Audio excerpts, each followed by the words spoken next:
देवबंद क्षेत्र के ग्राम तलहटी खुर्द में युवाओं ने विकास के मुद्दे पर दिया जोर। ओवैसी पर हुए हमले को लेकर किया बोले ग्रामवासी। आइए देखते हैं बुलंद भारत लाइव टीवी के रजनीश गुज्जर के साथ दिन रजा की लोगों से बातचीत के कुछ अंश।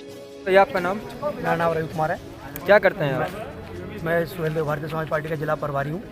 और साथियों, आप लोगों को मैं आपके माध्यम से बताना चाहूँगा, आज बीजेपी की सरकार से जनता इतनी त्रस्त है, कहीं पे भी आप चले जाइए विकास के नाम पे केवल हिंदू मुस्लिम का मुद्दा उठाती है। हमने अपने क्षेत्रीय विधायक से बात की कि आपने अपने 5 साल में कार्यकाल में क्या करा है, तो उसने कहा कि हम राम मंदिर बना रहे हैं।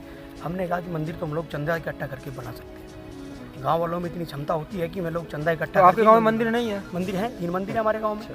तो हम लोगों ने शिक्षा के ऊपर काम कर रहे हैं। हमारे ओम प्रकाश राजभर जी हैं, माननीय अखिलेश यादव जी के साथ में गठबंधन है। हमारा एक मुद्दा है जिस मुद्दे को हम लेकर सरकार के साथ में गठबंधन में गए हैं। स्नातकोत्तर तक की शिक्षा सभी वर्गों के लिए निःशुल्क होनी चाहिए। शिक्षा, स्वास्थ्य, रोजगार ये जरूरी है, क्योंकि आज के मुद्दे आप देखना चाहेंगे। अभी कुछ दिन पहले इलाहाबाद में जो लाठीचार्ज हुआ छात्रों के ऊपर, क्या मांग रहे थे वे? क्या मांग रहे थे? केवल अपनी नौकरी, अपना हक अधिकार। नहीं, वो नौकरी नहीं मांग रहे थे, वो तो एग्जाम देने के कह रहे थे। नौकरी तो मांग ही नहीं रहे। एग्जाम के लिए अपने भाई गवर्नमेंट से मांग कर रहे थे कि आप हमारा एग्जाम कराओ, एग्जाम ले लो। लेकिन गवर्नमेंट ने क्या किया, जो लड़के वहाँ पे गए हुए थे हॉस्टल के अंदर जा जाके, होटलों के अंदर जा जाके उन पर लाठीचार्ज, इतनी बर्बरता से लाठीचार्ज किया जिसकी आप लोग कल्पना भी नहीं कर सकते। हमारे वो लोग बहुत से क्या कहते हैं कि नहीं, हम झंडा लहराएंगे, भगवा फिर से लहराएंगे, मंदिर बनाएंगे। मैं एक बात आपके माध्यम से कहना चाहता हूँ, मंदिर मस्जिद किसी भी विकास के दायरे में नहीं आता। मंदिर मस्जिद विकास के दायरे में नहीं आता। मंदिर मस्जिद तो सभी गाँव में बना हुआ है। बराबर में हमारे साइड में मुस्लिमों का गांव है, सभी लोगों ने 3-3, 4-4 मस्जिदें बना रखी है अपने खर्चे से। उसे सरकार ने कोई खर्चा नहीं दिया। हम चाहते हैं कि हमारे क्षेत्र का विकास हो। हमारे देवबंद की जो बहुत पुरानी मांग है रोडवेज बस अड्डे की, हमारे किसी भी क्षेत्रीय विधायक ने आज तक नहीं उठाई, आज तक अपने विधानसभा के अंदर नहीं उठाई। हमारी मांग है कि रोडवेज अड्डा हो। हमारे देवबंद में किसी भी कॉलेज में बीएससी जो साइंस साइड होती है वो नहीं है। हमारे बच्चे कहाँ मुजफ्फरनगर जाते हैं पढ़ने के लिए, आगे जाते हैं। तो हमारी जो मूलभूत ज़रूरतें हैं वे हैं।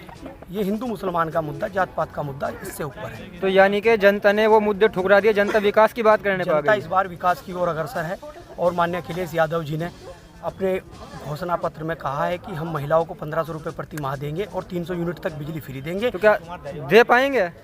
कहा तो मोदी जी ने भी कहा था 15 लाख देंगे। देखिए, मोदी जी ने वादा किया था, सपने दिखाए थे मोदी जी ने कि 15 लाख देंगे। मैं एक गरीब घर का बालक हूँ, मेरे पास खुद 15 लाख रुपए नहीं है, मैं जनता को कैसे दे सकता हूँ? आपने कहा कि हम लोग हवाई जहाज़ में आपको घुमाएंगे, चप्पल पहनने वाला हवाई जहाज़ में बैठेगा, कैसे बैठ जाएगा? आपने हवाई जहाज़ ही बेच दिया, आपने रेलवे बेच दिया। आपने रेलवे के ऊपर कभी डिबेट नहीं की। अभी देवबंद में आज तक की टीम आई हुई है, मेरा इरादा था जाने का वहाँ पे, फिर उन्होंने कहा कि ये केवल क्षेत्रीय विधायकों की और जो नेता है उनकी डिबेट होगी।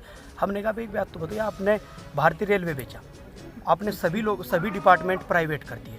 प्राइवेट सेक्टर का इतना बुरा हाल है, जिस प्राइवेट विभाग में आप लोग नौकरी करते हो, जिस विभाग में आप लोग नौकरी करते हो, वहाँ का जो मैनेजर होगा वो अपनी जाति के लोगों को ही सर्वश्रेष्ठ बनाएगा। हम लोग कश्यप जाति से आते हैं। अगर मेरे समाज का कोई भी पढ़ा लिखा वर्ग उस कंपनी में जाएगा तो वहाँ क्या मिलेगा कि भाई तुम कश्यप जाति से हो, तुम केवल पानी पिलाने का। तो जैसे ये भारत है जी, ये जातिवाद का आजकल बहुत मुद्दा छिड़ता है।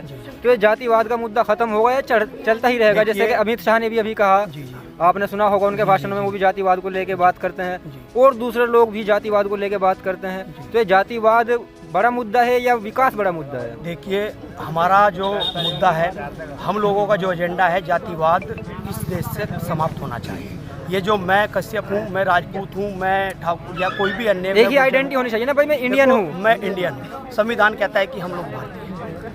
हम लोगों के संविधान के अनुसार 4 जातियाँ हैं, SC, ST, OBC और जनरल। हम लोग जितने भी OBC के जात हुए हैं, SC के लोग हैं, वे सभी लोग क्या करते हैं कि मैं सर्वश्रेष्ठ हूँ, मैं सर्वश्रेष्ठ हूँ।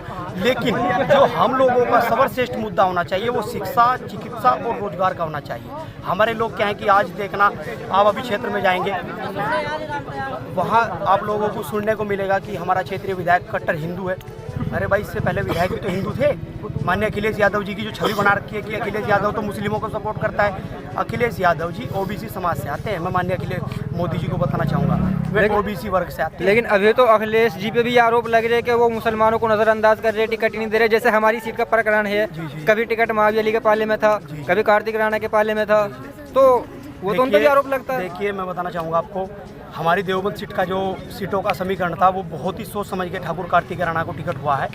माननीय इमरान मसूद जी के, क्योंकि भाई जो व्यक्ति क्षेत्र में घूमता है उसे समस्या का पता रहता है भाई क्या समस्या कहाँ पे है। बीजेपी ने अगर यहाँ से किसी मुस्लिम को टिकट हो जाता तो बीजेपी के पास केवल एक एजेंडा था, एक मुख्य मुद्दा था कि हिंदू मुसलमान। हमारे क्षेत्र में मुस्लिमों की जो वोट है वो 1.25 लाख वोट है, उन्हें भी अपना अधिकार है। मैं कश्यप समाज का व्यक्ति हूँ, मेरी भी 35 से 40 हज़ार के आसपास वोट है। लेकिन जी कुछ लोग ये भी कह रहे हैं कि बीजेपी ने तो फिर मुस्लिम कार्ड खेल लिया ओवैसी को ला के देवबंद में। देखिए, ओवैसी को देवबंद में लाया गया है, वो उनका एजेंडा है। जहाँ जहाँ मैं माननीय ओवैसी साहब के बारे में कुछ कहना चाहूँगा। ओवैसी साहब हैदराबाद से सांसद हैं, 40 साल से 30 साल से मैं लगातार सांसद हैं।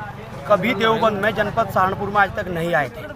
अब क्या है कि वे जहाँ जहाँ जा रहे हैं वहाँ से बीजेपी की जीत पक्की होती जा रही है। मैं अपने भाइयों को बताना चाहूँगा, माननीय ओवैसी जी ने जो है ना, गाजियाबाद के अंदर एक ब्राह्मण को टिकट दिया गया है, एक ब्राह्मण को टिकट दिया है। और हमारे लोगों को क्या बताया गया है कि मुस्लिम जो है हमारे लिए हानिकारक है।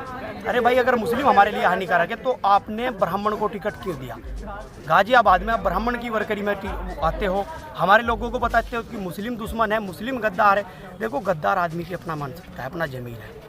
मेरे मन में अगर किसी के प्रति गद्दारी धमक रही है तो वो कभी भी ख़त्म नहीं होगी, उसे मैं सुबह ही समाप्त कर सकता हूँ। और जैसे लोग आरोप लगाते हैं कि बीजेपी की बी टीम है, इस पर कुछ कहेंगे? देखिए, बी टीम की तो पोजीशन ये है भाई साहब, मैं हैदराबाद के रहने वाले हैं। उत्तर प्रदेश के अंदर कट्टरवाद उनका मुख्य उद्देश्य है। हमारा उद्देश्य ये है कि आप कट्टरवाद को साइड में रख के विकास चुनें।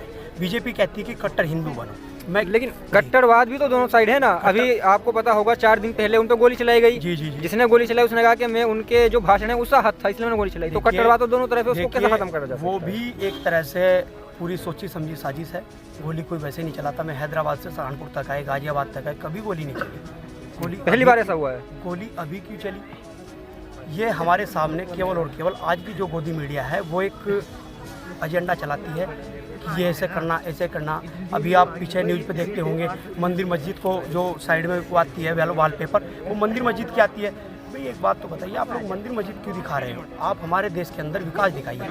मैं योगी जी को आपके माध्यम से कहना चाहता हूँ, 5 साल में एक चींटी मार के उसकी मजार बनाई हो तो हमें विकास गिनवा दीजिए। 5 साल में कहीं 5 ईंट भी किसी के उसके में लगाई हो, किसी स्कूल में, किसी कॉलेज में, किसी यूनिवर्सिटी का विकास कराया हो, किसी इंटरनेशनल एयरपोर्ट का विकास कराया हो, किसी रेलवे स्टेशन का एयरपोर्ट वो विकास कराया हो, तो उस पर आप देखिए। लेकिन हिंदू मुस्लिम का जो मुद्दा है वो मेरी नज़र में किसी भी स्तर पर जायज़ नहीं है। मैं आप लोगों के माध्यम से उसका पूरा खंडन करना चाहता हूँ और अपने क्षेत्रीय विधायक माननीय ब्रजेश जी से एक निवेदन करूँगा कि इस बार आपका डब्बा गोल है। क्षेत्र की जनता आपसे नाराज है, आपका समाज आपसे नाराज है, अन्य वर्ग आपसे नाराज है। आखिर में क्या मैसेज देना चाहेंगे क्षेत्र की? देखिए, मैं क्षेत्रीय जनता से एक निवेदन करना चाहूँगा, चुनिए उसे जो आपके बच्चों का भविष्य बना सके। किसी भी सरकार को चुनने से पहले, किसी भी सरकार को वोट देने से पहले आप अपने बच्चों का भविष्य चुनिए। ये हिंदू मुसलमान हमारा एजेंडा नहीं है। हमारे गाँव के चारों तरफ मुस्लिम रहते हैं। हमारे गाँव के अंदर भी 1000 से 2000 के बीच में बीघा आबाद ज़मीन जो है मुस्लिमों की है। हम लोग कैसे निकाल देंगे मुस्लिमों को?